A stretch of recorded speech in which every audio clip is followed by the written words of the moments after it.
So I got a part.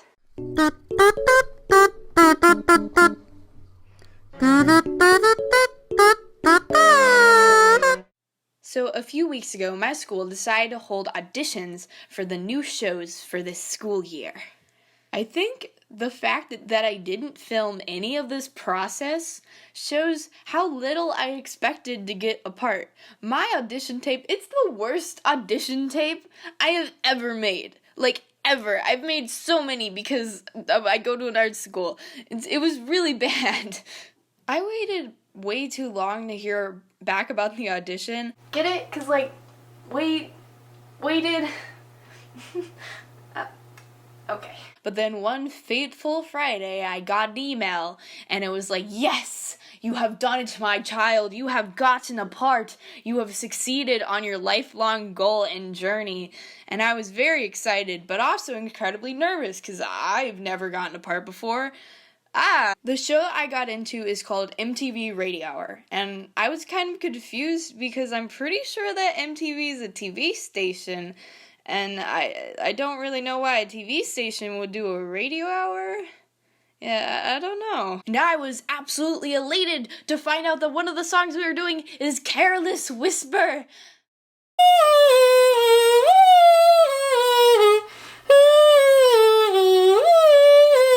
Unfortunately, I was not doing Careless Whisper, but I did have other parts that I was also very excited for. However, I was a little spooked because I only had a week to learn 2 solos and a bunch of background vocals. Eek!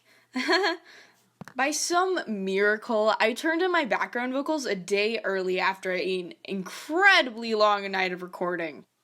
But to record my solos, I had to go into school, a place I have not been in like 8 months. So I got there 30 minutes early, and then I was just waiting. I sat on the cement alone for a whole hour because they were running behind. Here's me screaming silently. When it was finally time to enter the gates of my school, they let me in and immediately took my temperature with one of those cool sci-fi looking distance thermometer thingies. We also all had to sign waivers saying that we didn't have the coronavirus or any symptoms, so that we knew we were all being safe. I think the recording went pretty well.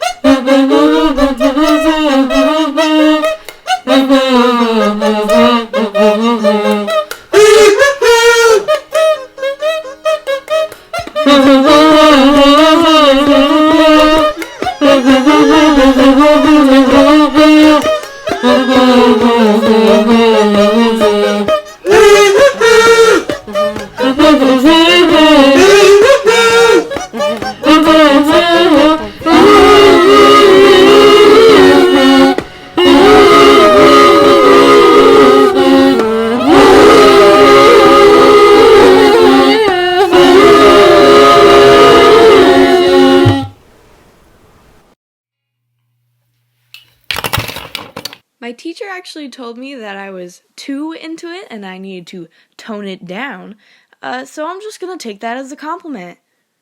Recording was surprisingly fun, and I was actually so fast and so good at it that I got their schedule back on track, so yeah. Oh yeah, and then Halloween happened.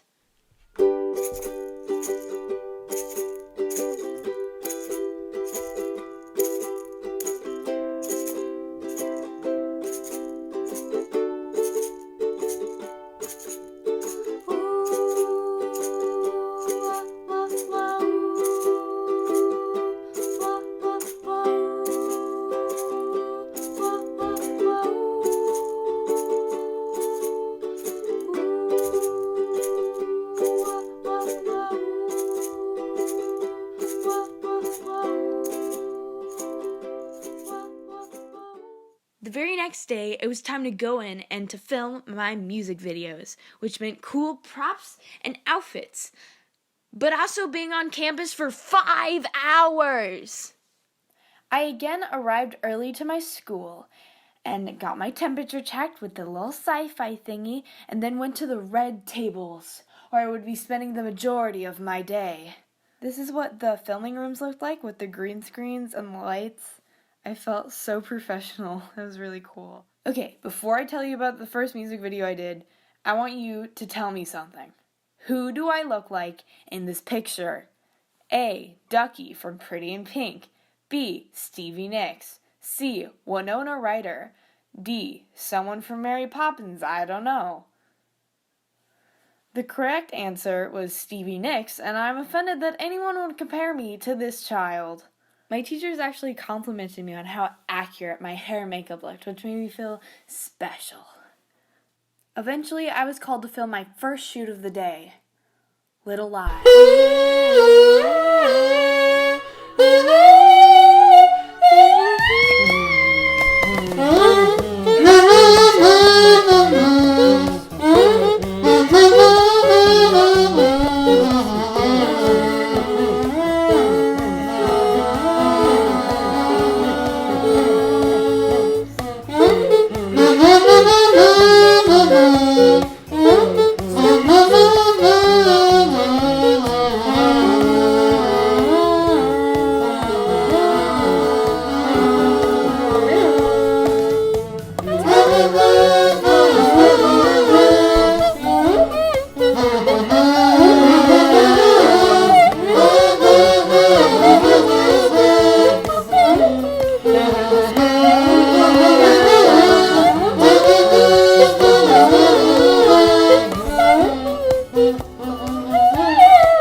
There I was in a dark room with few people who were all wearing masks, and this light coming down on my face like I was a real star. I thought I would have to be lip syncing, and I didn't have to do that. I just had to actually sing, which is it seems like it would be more difficult, but it's actually a lot easier to just actually sing. In this one shot, I had to walk off camera, and my teacher instructed me to look high, which is probably the weirdest instruction I have ever gotten from a teacher. When I finished singing the song, one of the people filming said I looked like a tortured soul. So I guess that's a good thing. The next thing I had to shoot was an Enquirer commercial. For this, I wore a cardigan and these chunky pearl earrings. Then I was, again, complimented on the accuracy of my outfit. This one was surprisingly difficult because when I was talking, I wasn't allowed to move my head. And that doesn't seem like something that would be hard, but it really is, and I didn't like that. After I was done with that, I had to wait a really long time. Thank goodness I had snacks, and Sarah Zed was good company. Then I shot Video Killed the Radio Star, which was even harder than the Enquirer because I couldn't move at all. And I had to wear these weird sunglasses and a sparkly jacket my teacher had just drowned in alcohol for safety purposes and sing expressionlessly into a camera. Then I again went back to the red tables, but this time remixed because I felt so tired. I got a good amount of sleep and ate and everything, so I'm pretty sure it was just interacting with the humans for the first time in 228 days, 12 hours, and 30 minutes that made me really tired. Then I shot my last video.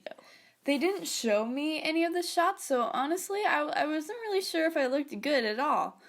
This was a really cool experience for me. I'm glad I finally got to be part of something, which just goes to show you that just audition for everything, even if your audition is terrible. I felt like so famous and cool and just so lucky that I got to go to this school and do this and film in front of a green screen with lights just so like professionally. So cool. The MTV Radio Hour premiered on December 4th, and I was pretty happy with how it went. If any of you who know me want to see the show, just let me know and I'll send you the link. Oh, and I forgot to mention, but the last music video I recorded for was